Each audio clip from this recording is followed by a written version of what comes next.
Hi everyone, here we've got EMPORIA Smart 3 Mini, and let me share with you how to change the wallpaper on this device. So firstly we have to find and open the settings, so let's do it, and now let's scroll down and tap on the display. Now we have to tap on the wallpaper, and as you can see here we've got two different albums from which we can choose the wallpaper from. We can choose it from Google Photos and regular defaultly installed wallpapers. So let me choose this one, and if you will have any defaultly installed wallpapers, they will appear right here.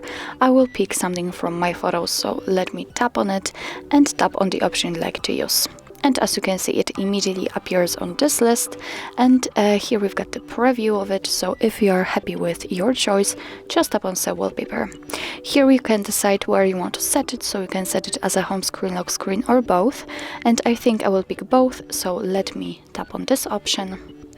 And as you can see, we just got back to the display settings, so let's go back to the home page, and as you can see, the wallpaper has been immediately applied. Let's check the lock screen also, and it is visible also right here. So actually that's all. This is how to change the wallpaper in your EMPORIA Smart 3 Mini.